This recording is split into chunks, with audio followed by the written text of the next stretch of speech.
Okay, so from Photoshop's main menu, I went ahead and hit New because I'm going to create a new file. I'm going to be using a youth shirt in large, so an 8.5 by 11 sheet of transfer paper will work just fine for this design. So I'm going to hit Custom 8.5 by 11 and Create, and now I have my blank canvas. So what I'm going to do is I'm going to be bringing the images that I'm going to use onto the canvas. So first let's start with Princess Tiana.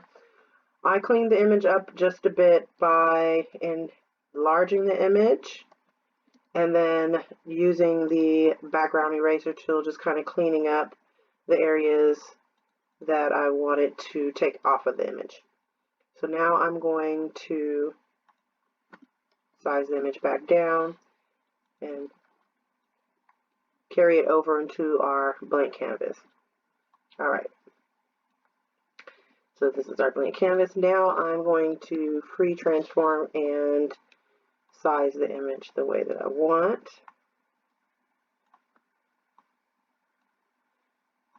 So this gives me a guide as to how big I can make the image and still be able to print on the transfer paper.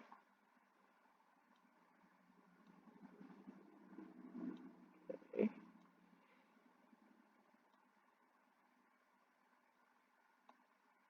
I think she's so beautiful.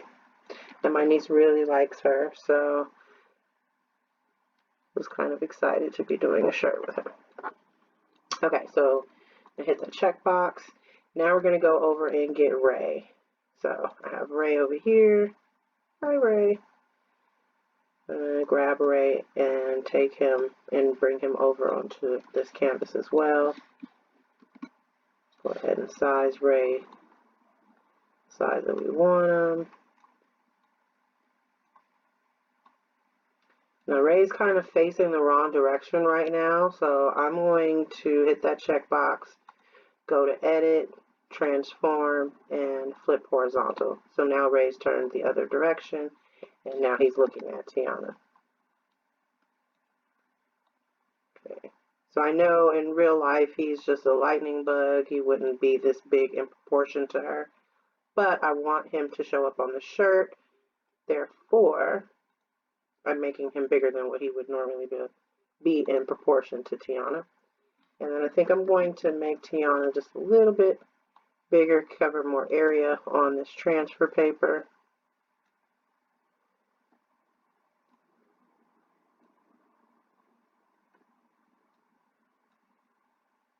Okay, and then hit that checkbox. Alrighty. Now what I want to do is, clicking both of those layers, I'm going to hit merge. And now it's taken it down to where I just only have 2 layers again. And I want it to print this way onto the shirt. So again, I'm going to go to Edit, Transform, Flip Horizontal, because I want it to print this direction. So when we put it face down, it'll show up in the other direction. So let's make sure that I did that correctly. Let's go to File and Print. Now I'm going to be using my Epson 7720 printer. I'm going to be using tray number 1, which is for the 8.5 by 11 sheets of paper. So I'm just checking that it says cassette 1, 8.5 by 11, and it does. So before I hit print, what I'm going to do is I need to insert the paper into my printer. So I'm going to take you guys over to the printer that I'm going to be using. Okay, everybody, the printer that I will be using for sublimating my shirt today is an Epson 7720. And I've converted this printer over to a sublimation printer, which means that it uses sublimation pigment inks and specialized paper for sublimation. I'm going to be using a sublimation paper in size 8.5 by 11. And the way that the 7720 is different from the 7710 is that it has 2 trays. So the tray on the bottom is for larger paper. I can fit 11.5 by 17 paper in there. And then cassette tray number 1 up here at the top is for the 8.5 by 11 paper that we're going to load in right now. So I'm just going to remove this plastic cover so that I can insert my 8.5 by 11 paper. I'll put that in the tray facing down so that when it prints, it'll turn over and print on the correct side. Go ahead and put this plastic tray back on there. Bear with me, it's a little difficult with the one hand. And make sure I go ahead and push that all the way in. You see my mug there. Hey everybody. Okay, and so when you push it all the way in, the screen is going to come on asking you to confirm the paper size. That's correct, so I'm just going to go ahead and hit close. And because I was able to confirm that that is the correct paper tray, and I've loaded in the paper I'm going to use now, I can go ahead and hit the print button. And it will print out the image for us.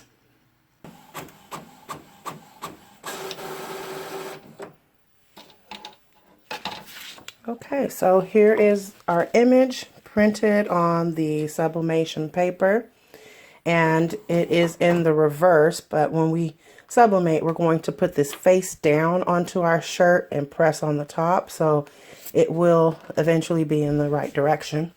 Now, the colors on the sublimation paper are muted, and they don't really pop until after you apply the heat, so don't worry about when you print it out if the colors look a little dull.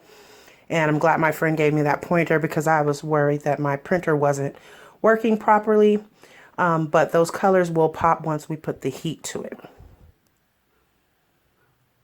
Okay, so as you guys know, I am not using one of the huge heat presses. I'm using a Cricut Easy Press 2. Don't mind my nails. You know, this lockdown, I have to pry my nails off eventually, so don't mind the nails. But anyways, I'm using Cricut Easy Press 2, and then what I've done is I just laid down, this is a sheet that I laid down, and then I have one of the pressing pillows that I put. Today I'm using one of the infusible ink shirts from Cricut. They had a sale where they were 60% off, and so I grabbed a whole bunch of them. They were at a really good price. So this is a youth large, and this shirt, like I mentioned, is going to be for my niece. So what we're going to want to do with this shirt is press it so that we can take any moisture out of the shirt. And by doing that, we ensure that when we go to put our sublimation print down on here, that the colors really meld with the shirt. So I'm going to cover the shirt with the Teflon sheet. And then I'm going to go over the shirt with the Easy Press,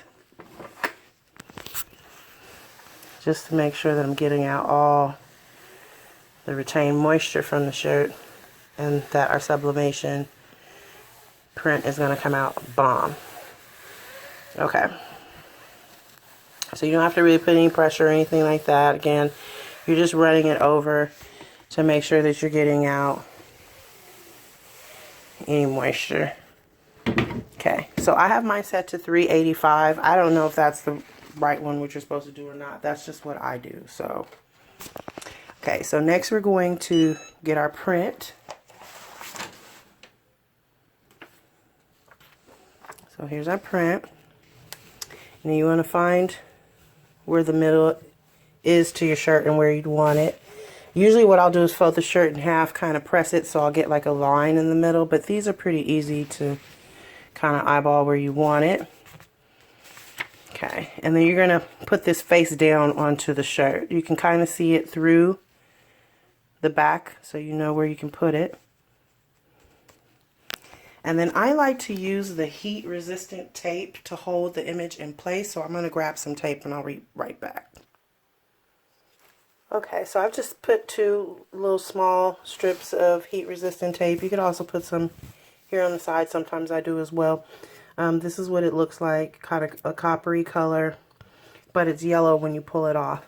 And I like to do that so the image doesn't move around too much when I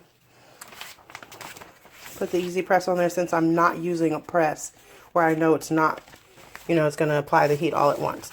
I'm going to have to move the Easy Press around a bit, so yeah, you just want to make sure. All right. Okay, so kind of looking from a top view, I've taken the temperature up to 400, and I'm just going to place it, hold it down for a moment, and when I lift it, I'm not going to slide it across, I'm going to lift it up and then place it down.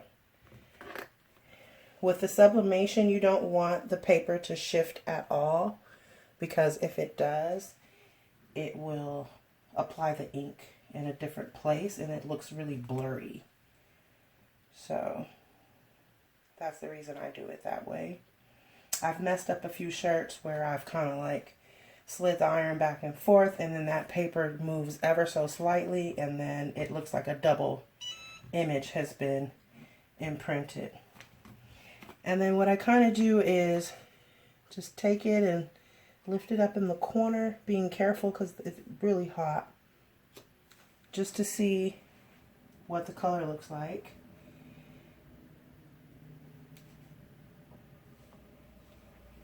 And I'll do that up here at the top too. Okay. Move it too much. Let me look here in this corner. You can see where there's some black up here. Not quite sure how it got there, but it's not that bad. Okay. One more time, I'm going to check the bottom.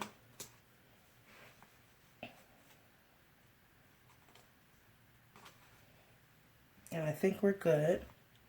So I'm going to remove this and then let's see what it looks like. Move that over to the side.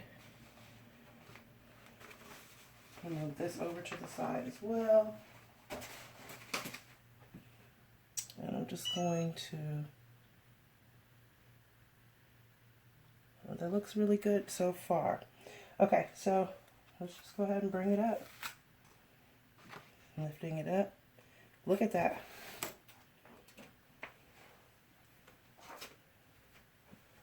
Look at that. So I'm going to bring you guys around this way.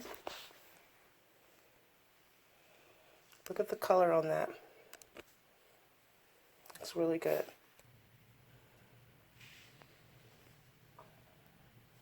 And then this is embedded into the fabric. So you can see it's embedded into the fabric. So instead of me having to use, you know, 5, 6 different colors with vinyl and then layer it and all of that, I was able to print it out the colors that I wanted. Pretty simple image, and then sublimate it onto the shirt. Now this is a Cricut infusible ink shirt, so it's 100% polyester.